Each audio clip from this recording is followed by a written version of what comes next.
Innal hamdalillah nahmaduhu wa nasta'inuhu wa nastaghfiruh wa na'udzu billahi min shururi anfusina wa min sayyiati a'malina may yahdihillahu fala mudilla lahu wa may yudlilhu fala hadiya lahu.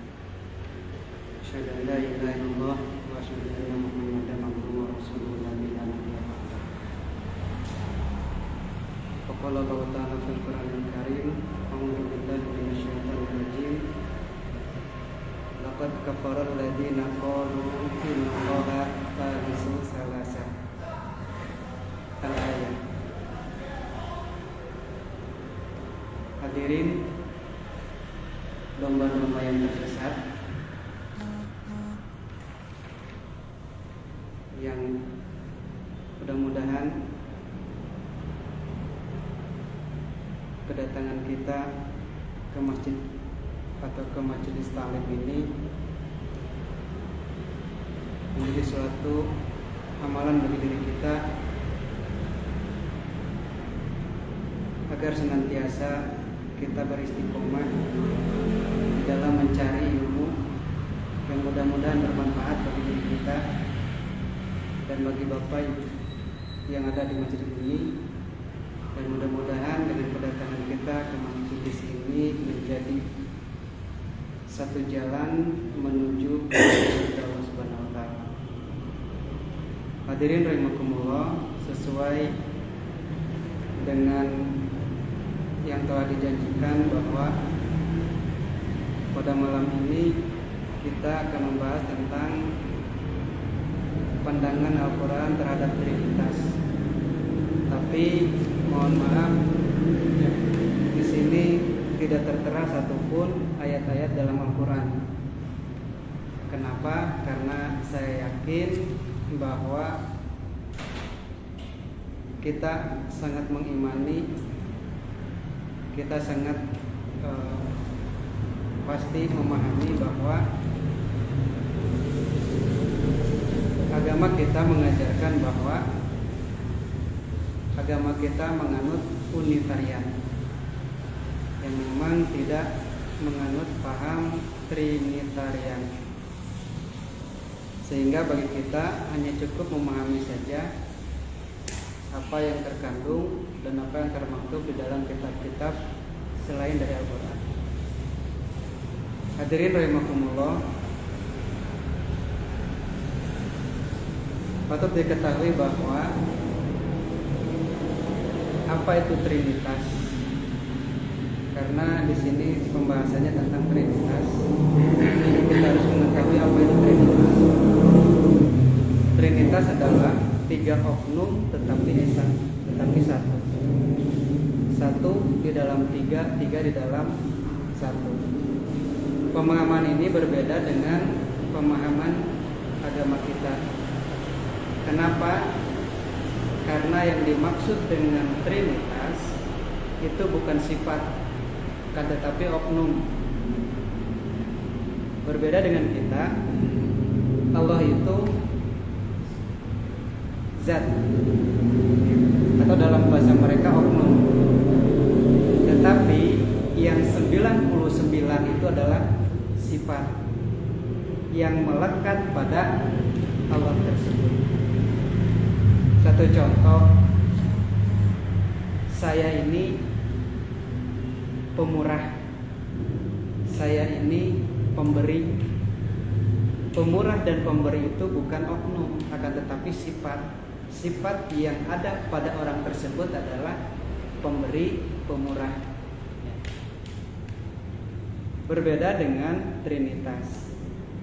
1 di dalam 3, 3 di dalam 1. 3 itu 1, 1 itu 3. Paham? Tidak. Dicontohkan bahwa satu batang rokok, kemudian si rokok tersebut dinyalakan. Sudah dinyalakan, maka muncullah api. Hasil pembakaran dari api itu adalah abu. Dari abu, api dan rokok itu sama-sama wujudnya rokok. Tapi patut diingat, antara abu, api, dan rokok itu beda sifat, beda wujud, dan beda segalanya. Yang dirokok yang itu adalah rokok itu sendiri, satu batang rokok. Ketika dinyalakan rokok tersebut, maka ada unsur api, ada unsur abu dari penghasilan pembakaran rokok tersebut. Ini alasan mereka dengan apa yang disebut dengan Trinitas. Kemudian lagi banyak lagi diberikan contoh tentang telur, ada cangkang, ada putih, ada kuning, yang semuanya itu adalah dinamakan telur. Itu contoh-contoh bagi yang disebut dalil tentang Trinitas. Akan tetapi dalil tentang Trinitas ini tidak tercatat, tidak termaktub di dalam kitab mereka. Nah, jadi satu pertanyaan bagi kita, karena menjadi suatu rujukan ketika undang-undang yang dimaktubkan itu menjadi satu hukum untuk mengenali, untuk memberikan hukuman, penjelasan kepada umatnya. Akan tetapi penjelasan dan hukum tersebut tidak dimaktubkan di dalam kitab suci. Maka menjadi satu ironi, tidak ada satu dalil pun tentang hal-hal seperti ini.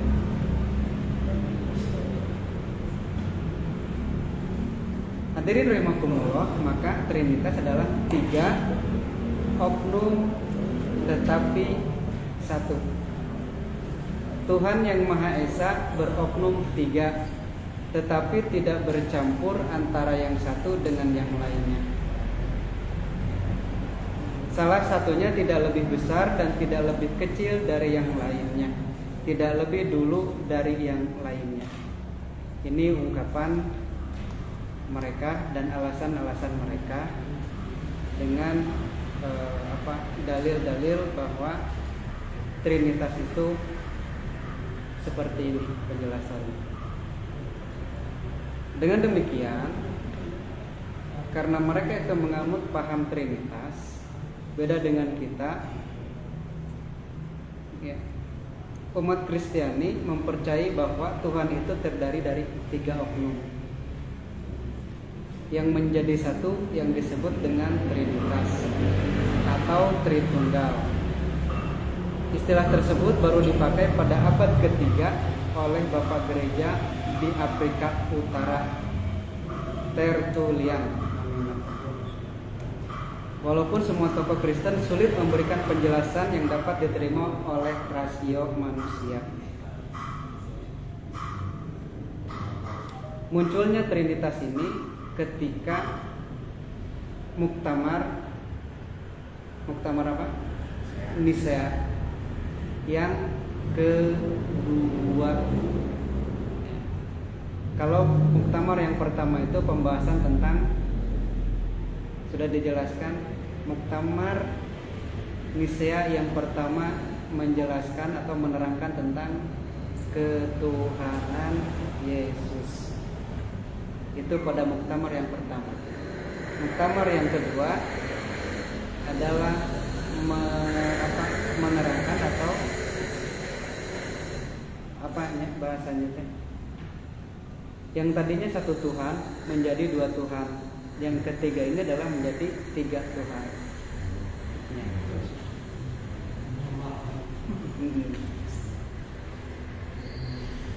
Ya. Jadi 3 abad yang lalu setelah Nabi Isa wafat itu baru dikemukakan dengan istilah Trinitas.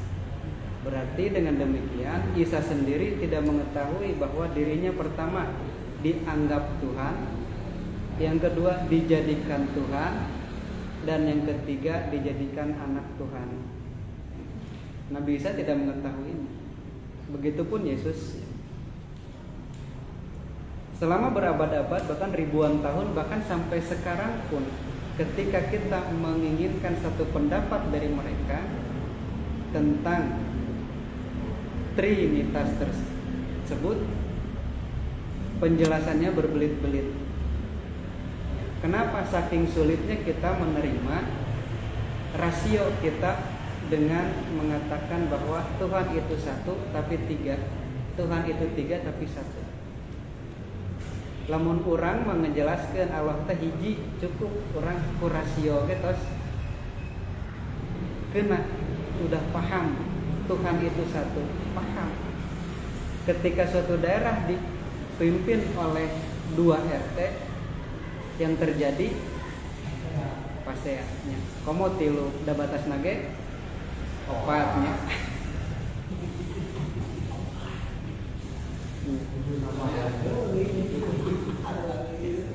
Suatu daerah dipimpin dengan 2 pemimpin, terjadi akan siga Rusia jeung Ukraina pasti akan pasti memunculkan saya yang paling kuat, saya yang paling berhak, saya yang paling berkuasa. Jika ada satu daerah 2 pemimpin, makanya saking sulitnya mereka itu berpandangan dengan trinitas tersebut, maka mereka selalu mengatakan jawaban mereka untuk menepis keraguan dan kebingungan tentang dogma trinitas. Biasanya mereka itu memberikan jawaban. Jawaban mereka itu adalah, itulah bukti kebesaran, kekuasaan, kesempurnaan Tuhan. Sehingga kita tidak sempurna selaku manusia, maka mustahil bisa memahami Tuhan yang maha sempurna. Bila Tuhan yang maha sempurna bisa dipahami oleh manusia yang tidak sempurna, berarti Tuhan tidak sempurna. Itu penjelasan mereka. Lamun seukeuma Tuhan itu dipahami oleh manusia yang tidak sempurna, maka Tuhan yang sempurna itu tidak sempurna. Itu alasan mereka diberikan dogma. Kenapa?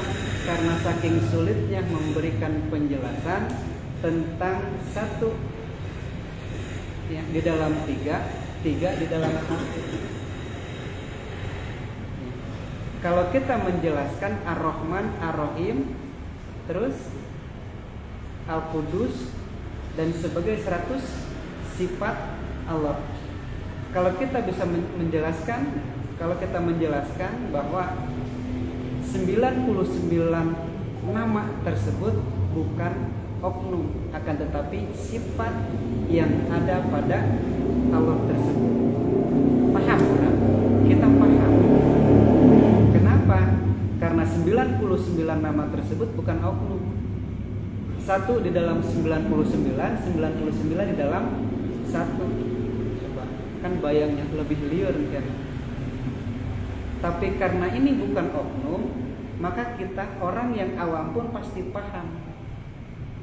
99 itu bukan oknum, akan tetapi nama atau sifat yang melekat pada diri Allah. Tadi sudah dicontohkan. Saya ini pemurah, saya ini pemaaf, saya ini pemarah. Pemarah, pemaaf, pemurah itu bukan oknum, akan tetapi sifat yang melekat pada diri saya. Itu sudah paham. Tapi untuk menjelaskan Allah itu 3 itu 1 itu 3. Selama ribuan tahun dari pertama diadakannya sampai sekarang pun masih kebingungan mereka menjelaskan tentang Tritunggal ini atau Trinitas ini. Maka untuk menepis keraguan inilah jawabannya.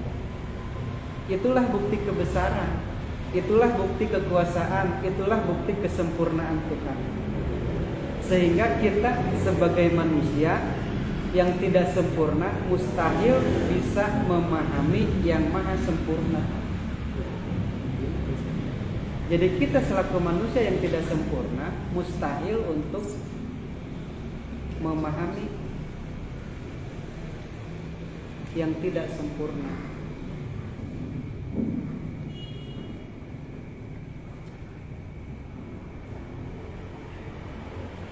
Ya. Sekali lagi balik kembali. Untuk menepis keraguan dan kebingungan tentang dogma Trinitas yang mereka sendiri sulit untuk menjelaskan dengan dogma tersebut, maka mereka telah memberikan satu jawaban, yang jawaban tersebut justru menjadi suatu tambah kebingungan bagi yang bertanya. Kenapa?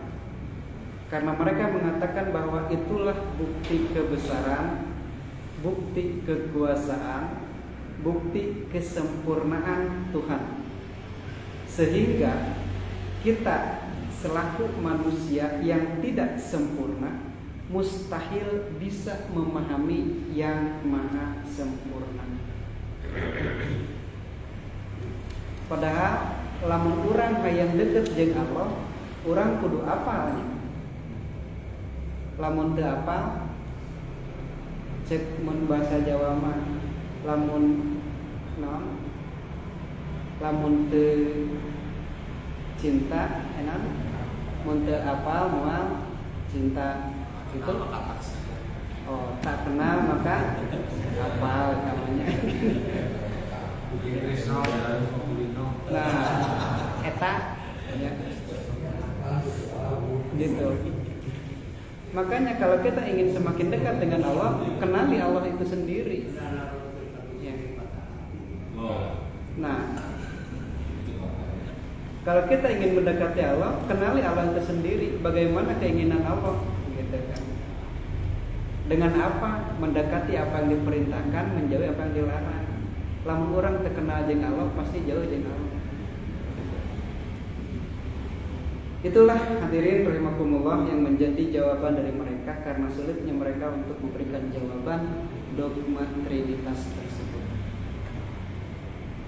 Hadirin rahimakumullah, karena tidak ada satupun dalil yang memang qat'i, ya, yang mutlak bahwa Allah itu satu dalam tiga, tiga itu dalam satu. Karena saya tidak menemukan hal itu dan justru menemukan bukan tiga tapi dua, yang dimana di sini dikatakan di dalam Kejadian, mohon maaf karena laptopnya angka-angkana dipencetan teh bijilnya gitu ngan hurufnya bungkus di sini tadi angkaan. Di sini dikatakan, berfirmanlah Allah, baiklah kita, hari kita teh jamaknya, jamak taksir atau jamak biasa, ya, jamak apa namanya, jamak taksir mah lebih lebih banyak. Baiklah kita menjadikan manusia menurut gambar dan rupa kita. Jadi apa yang digambarkan oleh Allah, apa yang dijadikan oleh itu sama dengan yang digambarkan. Anu nyiptakeun jeung nu diciptakeun teh supaya mereka berkuasa atas ikan di laut dan burung-burung di udara, dan atas ternak dan atas seluruh bumi dan atas segala binatang melata di seluruh bumi. Di sini ada, jadi kita itu mereka maksudkan dengan Trinitas. Jadi sebelum dijadikannya kehidupan ini, silakan dibuka di dalam Kejadian dari awal sampai ayat pasal ke-15. itu dijadikan dari awal kejadian dibentuknya yang tadinya kosong sampai isi. Bisa dibaca di Kejadian pasal 1 ayat 1 sampai Kejadian 15 dan seterusnya. Jadi Allah baiklah, berfirmanlah Allah, baiklah kita menjadikan manusia menurut gambar dan rupa kita. Ya, jadi kata nama kusim kuring yang menciptakan dan diciptakan itu sama. Nah, di sini mungkin dari kenapa ada disebut Trinitas, ada kata kita. Mungkin ada kesepakatan di antara tiga tersebut untuk menciptakan manusia yang serupa dengan kita. Gitu. Kemudian di dalam Kejadian ini pasal yang ke-7 gitu. Ya, di alinea ke 1 2 3 4 ke 5. Berfirmanlah Tuhan Allah, sesungguhnya manusia itu telah menjadi seperti salah satu dari kita. Dari kita. Maksud mereka adalah Tuhan Bapa, Tuhan Anak, dan Roh Kudus. Kita tersebut ya dimaktubkan ke dalam hal itu. Maka tahu tentang yang baik dan yang jahat. Sekarang jangan sampai mengulurkan tangannya dan mengambil pula dari pohon kehidupan dan memakannya sehingga ia hidup untuk selama-lamanya. Sudah dikisahkan ya. Ini mah tentang kejadian Adam alaihi salam. Sampai anjeun hirup di surga salilana. Tapi Omar ulah nyokot buah apel. Ya. Naha kesetan menggoda lamun anjeun ngadahar ka buah apel, maka anjeun bakal bisa ningali naon kahirupan atau kesalahan atau keburukan. Pelarian deui nya. Terus akan hidup abadi. Maka tergoda Adam. Ku Adam di tuang eta buah apel teh.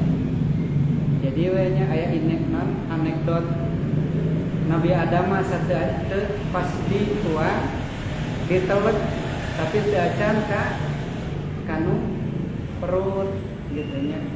Maka jadilah jagung. Itu Nabi Adam. Tapi Siti Hawa mah tos kaburu katot gitunya jantan we. Ya. Kata mah anekdot gitu ya. Tong dinyakeun. Nah itu. Ini ayat ini menjelaskan tentang Kejadian pasal 1 tentang kejadian alam semesta sampai ada kehidupan manusia. Nah inilah, jadi kata kita bagi mereka itu menjelaskan tentang Trinitas.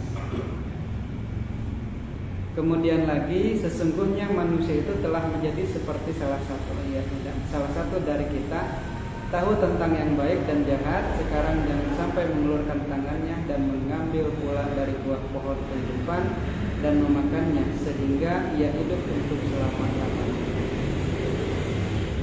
Kemudian lagi, baiklah kita turun dan mengacau balaukan di sana bahasa mereka sehingga mereka tidak mengerti lagi bahasa mereka. Cek urang mana? Ini bahasa Al-Quran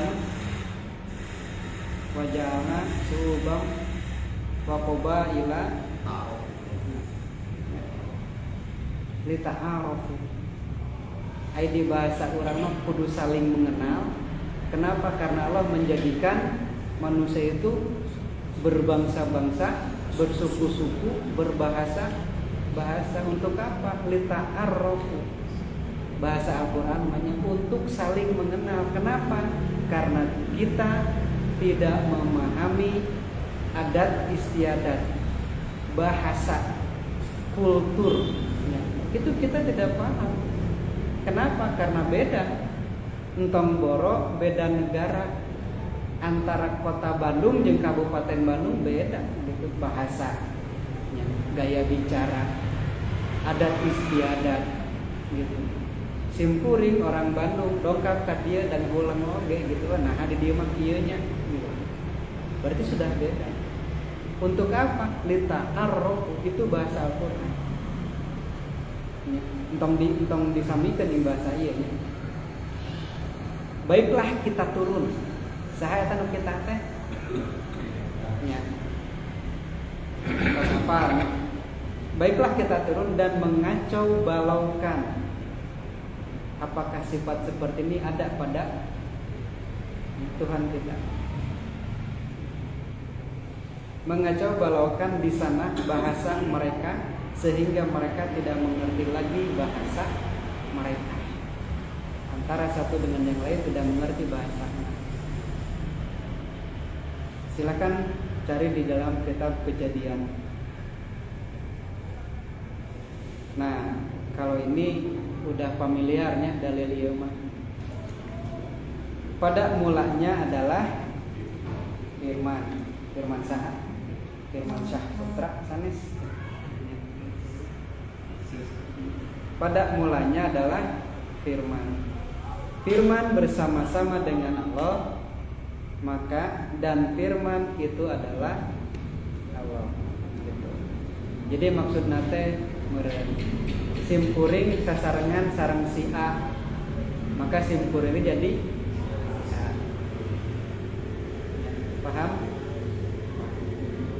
Paham tuh? Simkuring sasarengan sareng besar sehendar. Jadi simkuring teh gitu maksud natenya. Pada mulanya firman bersama-sama Allah dan firman menjadi.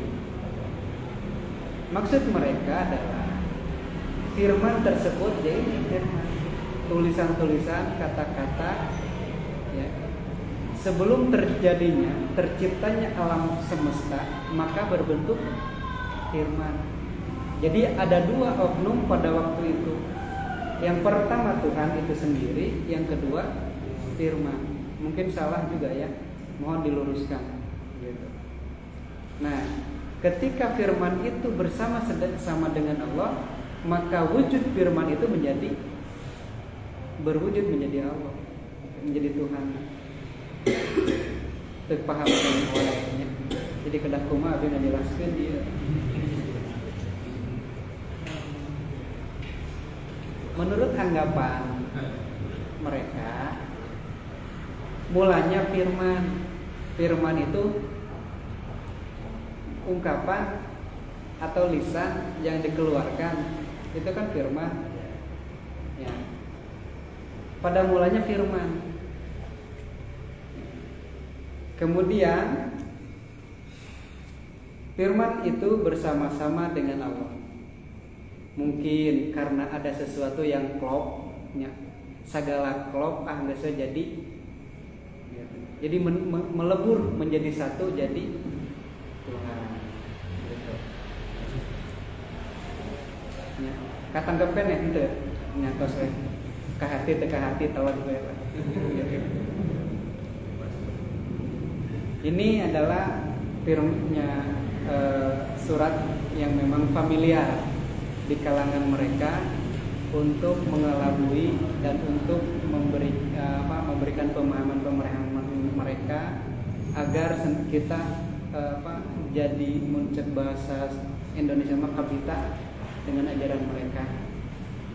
Kenapa? Ya, karena hanya dengan mempercayai saja, asal orang percaya atau iman, dijamin 100% lebet ke surga.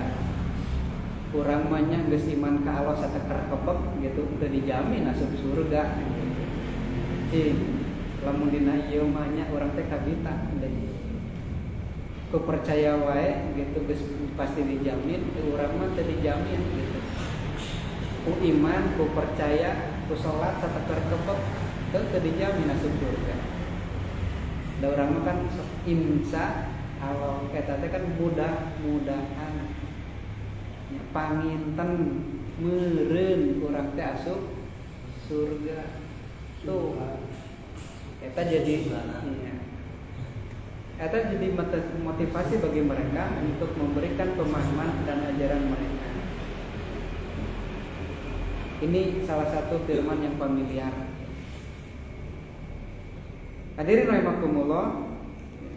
Kemudian lagi firman itu telah menjadi manusia dan diam di antara kita, dan kita telah melihat kemuliaannya, yaitu kemuliaan yang diberikannya sebagai anak tunggal Bapa, penuh kasih karunia dan kebenaran. Maksudnya maka Yesus, anak tunggal Bapa yang diutus langsung ke bumi untuk menebus dosa manusia. Kenapa? Karena manusia sebelum turun Yesus itu pendosa. Maka satu-satunya manusia yang bisa menghapus dosa seluruh manusia itu adalah anak manusia itu sendiri. Jadi lamun sinonim nama kieu di suatu daerah, suatu kerajaan nya si masyarakatnya teh pembuat onar nya, ngarajalela, pendosa semua. Tah untuk nunebusna ngarah sepadan dengan kerajaannya, seluruhnya wilayah kerajaannya itu adalah anak raja itu.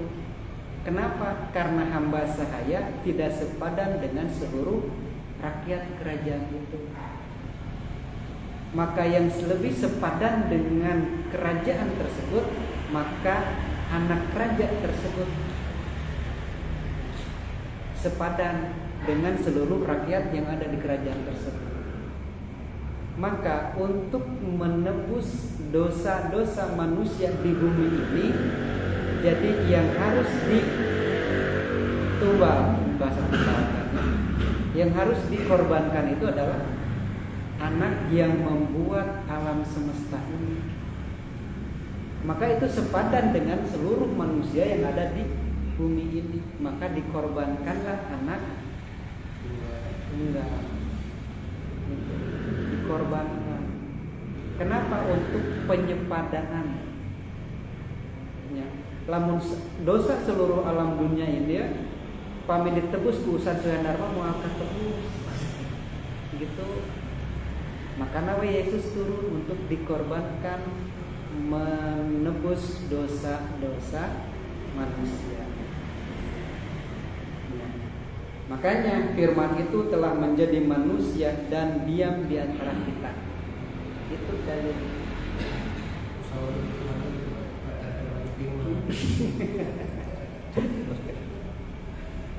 Gitu. Kemudian lagi ini dari Korintus pasal 1 ayat 1 di sini ya. Dari Korintus ini, Korintus itu adalah surat dari Paulus kepada rakyat atau kepada masyarakat-masyarakat yang ada di Korintus. Maka Paulus memberikan surat atau mengirimkan surat kepada masyarakat Korintus yang bunyinya ini pasal 1 sampai ayat ketiga. Ayat 1 sampai ayat ketiga di pasal ke-1. Dari Paulus, udah jelas ya. Dari Paulus yang oleh kehendak Allah dipanggil menjadi Rasul Kristus Yesus, dan dari Sostenes, saudara kita jemaat Allah di Korintus. Jadi Sostenes ini adalah mungkin suatu pemimpin yang ada di Korintus. Maka Paulus mengirim surat ke Sostenes yang ada di Korintus, yaitu mereka yang dikuduskan dalam Kristus Yesus dan yang dipanggil menjadi orang-orang kudus. Yang dipanggil menjadi orang-orang kudus itu adalah ketika orang-orang pagan yang diseru kemudian mereka menyambut seruan, kemudian mereka mengikuti ajaran-ajaran Kristus, maka disebut orang kudus. Ketika yang ingkar, kita mengingkari, itulah domba tersesat. Alhamdulillah, insyaallah sekedap deui nu tersesat bakal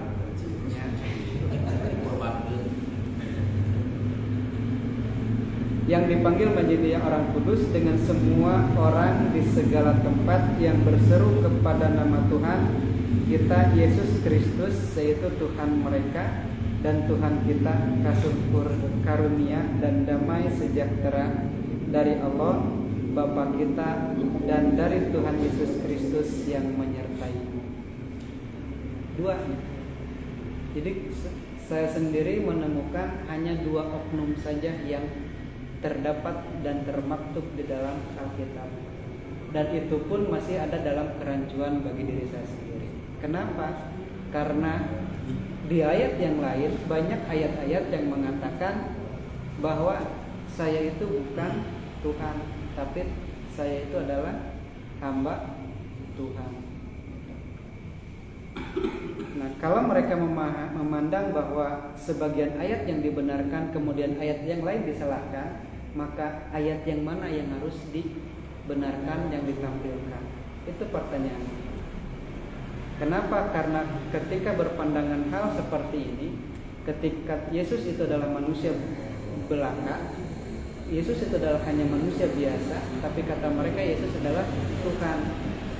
Ayat-ayat mengatakan Yesus itu Tuhan. Nah, maka pertanyaannya, ayat yang manakah yang benar, yang Tuhan atau yang bukan Tuhan?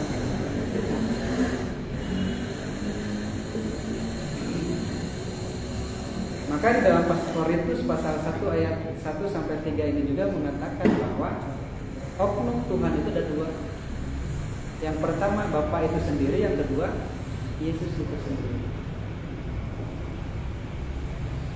Nah, maka di dalam muktamar Nisea tersebut dibentuklah yang pertama itu mengukuhkan pengukuhan. Nisea yang pertama itu adalah pengukuhan bahwa Yesus itu diangkat menjadi Tuhan. Jadi manusia mengangkat Yesus menjadi Tuhan. Urang ieukeun anu ngalantik RT RW. Lamun nu ngalantik RT masyarakat santet. Ya. Gitu. Jeung masyarakat itu butuh milih gitu. Nah, gitu kan. Maka untuk menjadikan standar hukum itu, ketika mengangkat pengesahan suatu pemimpin, maka diangkat atau disahkan itu adalah di atas pemimpin yang akan disahkan. Pengesahan RT itu adalah RW. Maka ketika manusia mengangkat manusia menjadi Tuhan, maka keabsahan atau hukum tidak akan mengenai hukum pengangkatan tersebut, maka batal demi hukum. Itu yang pertama. Yang kedua dan yang ketiga adalah pengukuhan bahwasanya Tuhan itu satu di dalam 3. Itu pengukuhan Nisea yang kedua. Nanti ada lagi muktamar lagi pengukuhan tentang lambang dari agama. Itu pengukuhan dikukuhkan itu. Maka tidak semerta-merta gitu pengukuhan lambang-lambang tersebut. Roh Kudus digambarkan dengan merpati. Itu Roh Kudus. Kenapa? Karena saking sulitnya menggambarkan Roh Kudus. Gitu. Maka digambarkanlah dengan merpati. Itu.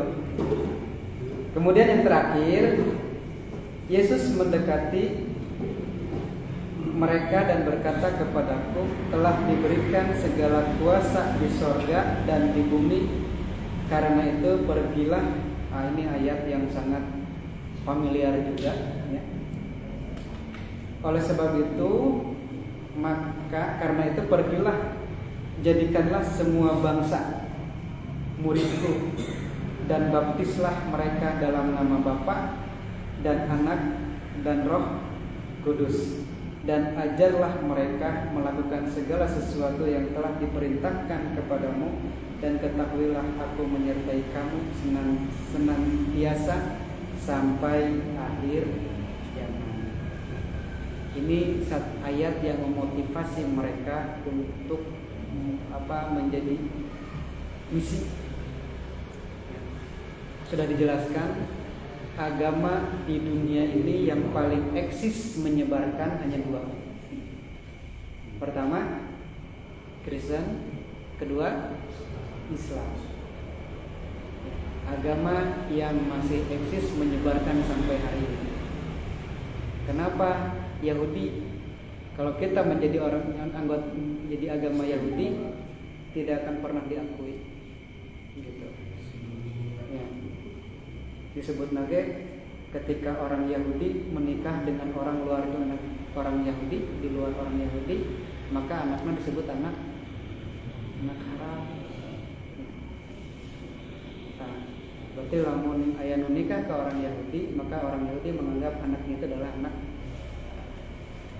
muncul bahasa ini mah teu salepel gitu. Orang Kristen, orang Islam, orang Buddha, Konghucu dan yang lainnya adalah agama nomor 2. Nomor 1 ya. Kamu ke orang Islam gitu. Kenapa? Karena mereka menganggap bahwa orang-orang Islam itu adalah orang hamba sahaya. Kenapa? Karena kita dilahirkan oleh seorang ibu, seorang budak. Padahal dalam kenyataannya namanya anak seorang raja. Siti Sarah teh sanes hamba sahaya. Anak seorang raja yang mencek urang mah bahasa orang mah kan dia mah dihadiahkan gitu. Padahal kan mungkin tidak seperti itu. Cerita mungkin bisa cerita diputar balikan gitu, atau emang kisahnya seperti itu. Cuman ya kita yang paling familiar di telinga kita seperti itu. Benar bahwa Siti Sarah itu adalah seorang hamba sahaya yang menurunkan Nabi Ismail yang menurunkan ya sampai ke Nabi Muhammad. Maka dengan demikian orang Islam itu adalah orang yang paling tersisihkan, orang nomor 2. Hadirin rahimakumullah. Maka ayat ini mengatakan satu-satunya ayat di Matius ini, tapi ini juga yang mengatakan bukan Allah itu sendiri, tapi Yesus itu sendiri.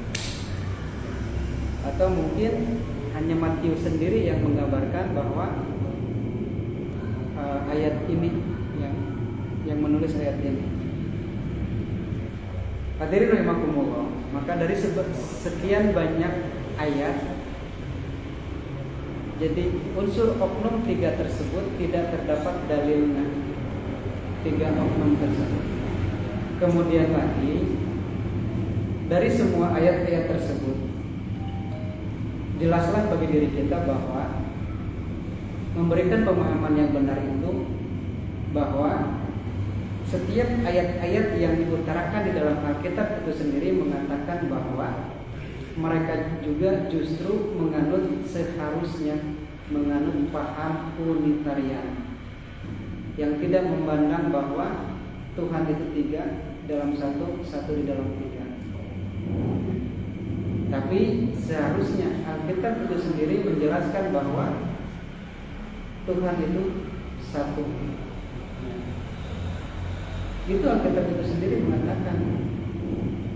Kenapa? Karena dari sekian banyaknya ayat-ayat cuma menemukan 2 oknum yang terdapat di dalam Alkitab itu sendiri. Ini salah satunya ayat-ayat ini. Jadi patutlah bagi kita mengatakan jika kita berpandangan dan memahami ataupun kita mengimani bahwa Tuhan kita itu adalah tiga, maka di dalam surat Al-Maidah dikatakan di mukadimah tadi, a'udzubillahi minasyaitonir rajim, laqad kafaral ladzina qalu innallaha salisu salasa. Laqad ya, tauhid kesungguhan benar-benar nya anjeun teh aya dina kakafiran. Laqad qad ya bukan kalimat yang penekanan ya. Bener anjeun teh aya dina kakafiran lamun anjeun menyatakan bahwa innallaha sayyidina Allah itu salisu salasa.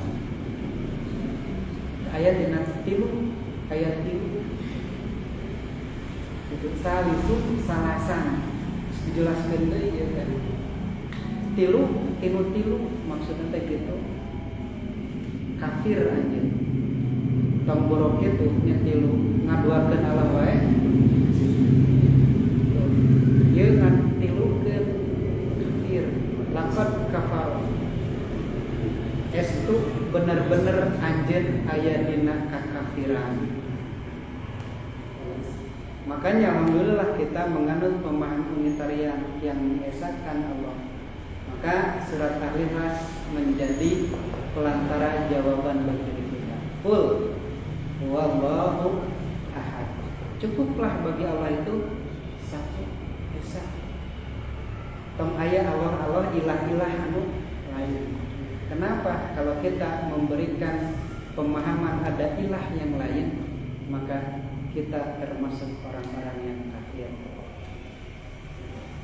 Hadirin rahimakumullah, itu saja yang bisa saya sampaikan. Mudah-mudahan ada guna dan manfaatnya, khususnya bagi diri saya sendiri, umumnya bagi ikhwatul iman yang ada di majelis ini. Mudah-mudahan keimanan kita semakin bertambah, ketauhidan kita semakin bertambah, sehingga dengan keimanan dan ketauhidan kita kepada Allah menjadi satu jalan bagi kita untuk menuju jalannya surga Allah Subhanahu wa taala, dan kita masuk ke dalam surga Allah tersebut.